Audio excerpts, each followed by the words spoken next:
ഇങ്ങനെ നടക്കണം എന്തെന്ന് എവിടുന്നാ ഇപ്പൊ നമ്മളൊരു വീഡിയോ ഉണ്ടാക്കാൻ നടക്കുക എന്ന് കരുതിയിട്ട് ഭയങ്കര തെരച്ചിലിൽ നിന്ന് റമളാൻ മുഴുവനും തെരഞ്ഞു നടന്നു.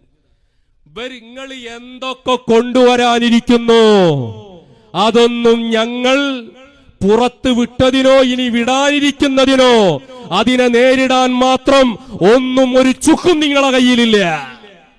നിങ്ങൾ ഉണ്ടാക്കി അവസാനം ഇവരെ എത്രമാത്രം ഇവര് നിരായുധര, ഇവരെ ആശയ ദാരിദ്ര്യത്തിന്റെ പാപ്പരത്വം അതിന്റെ ആഴം ബോധ്യപ്പെടുത്തുന്ന രൂപത്തിലല്ലേ ഒരു കടപ്പുറത്തെ വീഡിയോ എടുത്ത് കളിക്കുന്നുണ്ടല്ലോ.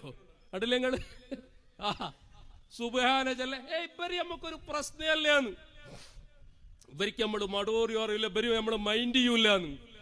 നമ്മളെ മാത്രാണ് ഇവര് തെരഞ്ഞു നടക്കണത്. എന്നിട്ടോ തെരഞ്ഞു നടന്നിട്ട് സങ്കടത്തിന് അരിച്ചു കൊടുത്തപ്പോ മഹാസങ്കടം വിരിയൊന്ന കോലപ്പോ. എടാ ചെങ്ങായിമാരെ, ഏത് ലോകത്താങ്കള് ജീവിക്കണത്? എത്രത്തോളം നിങ്ങളെ അജ്ഞതയുടെ ആഴം.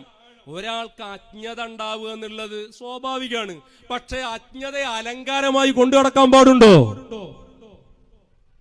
ഞാനും എന്റെ കുടുംബവും പെരുന്നാളിന് രണ്ടാം പെരുന്നാക്ക് ഞങ്ങളുടെ കുടുംബക്കാരും പല സ്ഥലത്തും പോയി ഞങ്ങൾ യാത്ര കഴിഞ്ഞിട്ട് തിരിച്ചു വരുന്ന സമയത്ത് ഞാനുണ്ട്, എന്റെ കുടുംബമുണ്ട്, എന്റെ കുടുംബത്തോടൊപ്പമല്ലേ ഞാൻ പോണ്.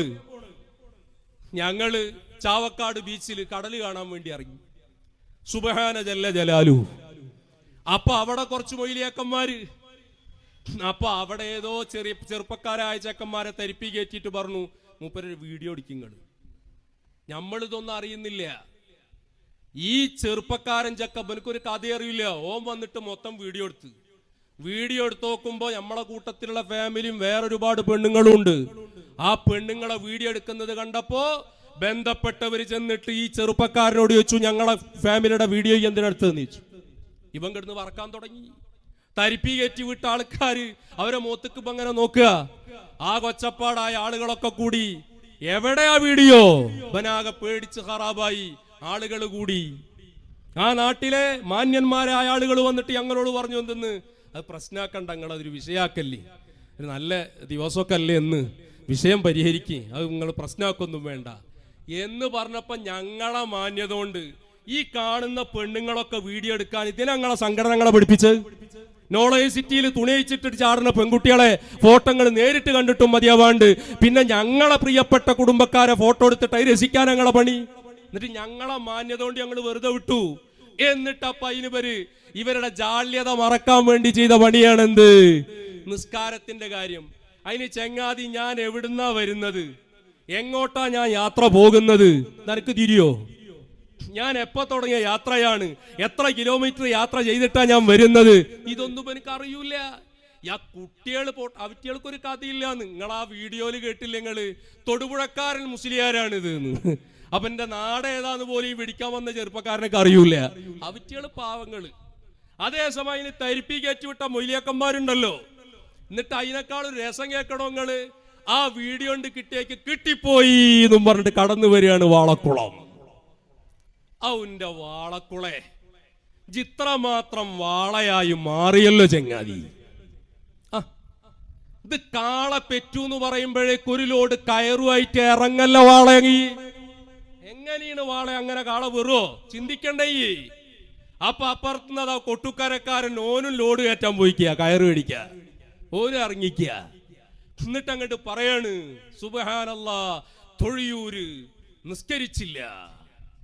അപ്പൊ ഞാൻ എവിടുന്നാ വരുന്നത്? ജമ്മിന്റെയും ഖസറിന്റെയും ദൂരം. എന്നിട്ട് പറയാ, തൊഴിയൂരിന്ന് ചാവക്കാട് കടപ്പുറത്തേക്ക് 7 കിലോമീറ്റർ അല്ലേ ഉള്ളേ. അല്ല വിദ്വാന്മാരെ, ഞാൻ ഇപ്പൊ തൊഴിയൂരിലാ താമസിക്കണ. ആരെങ്ങളോട് പറഞ്ഞെന്ന്? നിങ്ങളങ്ങനെ കുറെ കുടുങ്ങാൻ പോണ്ട്. നിങ്ങളൊരു തൊഴിയൂര് എന്നുള്ള പേരും ഒരു ഒതുക്കുങ്ങൽ എന്നുള്ള പേരൊക്കെ വെച്ചിട്ട് ഇനി ഒതുക്കുങ്ങൽ നിങ്ങൾ കുടുങ്ങാൻ പോണ്ട് ഇൻഷാ അല്ലാഹ്. പലതും നിങ്ങൾ കുടുങ്ങാൻ പോവല്ലേ. അപ്പൊ ഞങ്ങളിപ്പോ എവിടെ താമസിക്കണത്? എത്ര വർഷമായി ഞാൻ താമസം മാറ്റിയിട്ട്? ഞാൻ എവിടുന്നാ യാത്ര ചെയ്യണത്? എവിടേക്കാ തിരിച്ചു വരുന്നത്? ഒരു കഥയില്ല. അപ്പൊ ഈ ജമ്മിന്റെയും ഗസറിന്റെയും മസല ചെങ്ങായിച്ച എങ്ങനെ അഴ്സനിയായത്? എങ്ങനെ ഈ സക്കാഫിയായത്? മറ്റുള്ള സക്കാഫികളെ പറയിപ്പിക്കാന്, അഴ്സനിമാരെ പറയിപ്പിക്കാന് ജമ്മിന്റെയും ഗസറിന്റെയും മസല തിരിയൂല എനിക്ക്. ഇതാലോചിക്കണ്ടേ? അവസാനം പെട്ടു. എന്നാ തൃശ്ശൂർ ജില്ലയിലുള്ള നിങ്ങളെ സംഘടനയുടെ ആൾക്കാർക്ക് ആർക്കൊന്ന് വിളിച്ചു ചോദിച്ചാൽ മതിയായിരുന്നല്ലോ എന്തെന്ന്. അല്ല ഇപ്പൊ ഈ തൊഴിയൂർ ഇപ്പൊ എവിടുന്നാവും വരുന്നത്? ഇപ്പോഴും ഞങ്ങളോട് നല്ല ബന്ധം പുലർത്തുന്ന അവിടുത്തെ ജില്ലയിലെ നേതാക്കന്മാരുണ്ട്. അവര് പലരും ഞങ്ങളോട് വിളിച്ചിട്ട് പറഞ്ഞു, പൊന്നാര ഉസ്താദെ എന്തൊക്കെയാ ചങ്ങായി വിളിച്ചു പറയുന്നുണ്ട്, നിങ്ങളിപ്പോ താമസം മാറ്റിയൊന്നും കഥ അറിഞ്ഞിട്ടില്ല എന്നുണ്ട്.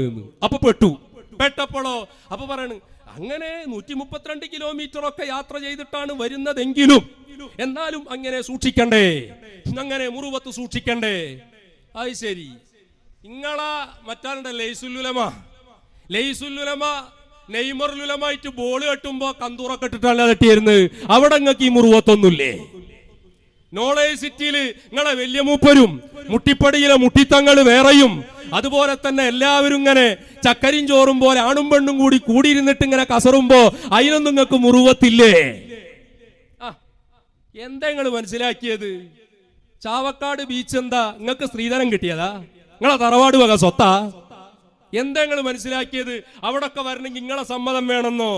ഒരു കാര്യം പറഞ്ഞേക്കാം, നിങ്ങളെ പണ്ടത്തങ്ങളെ ഗുണ്ടായിസ് ഉണ്ടല്ലോ, ആ ടൈഗർ സുന്നി, ആ ജമിയത്തുൽ ഇഹ്സാനിയ, ആ സിനിമാ തിയേറ്ററിന് തീയൊടുക്കലും അതുപോലെ തന്നെ കള്ളിഷാപ്പ് കത്തിക്കലും അമുസ്ലിമീങ്ങളെ വാഹനങ്ങൾ കട്ടുകൊണ്ടുവരലും പത്രത്തിലൊക്കെ വന്നതോർമ്മല്ലേ? ആ പണിയായിട്ട് ഞങ്ങളെ നേർക്ക് കുതിര കയറാൻ വന്നാൽ ഇന്ത്യ രാജ്യമാണ്, നിയമപരമായി ഞങ്ങൾ നേരിടും. ഓർമ്മ വേണം.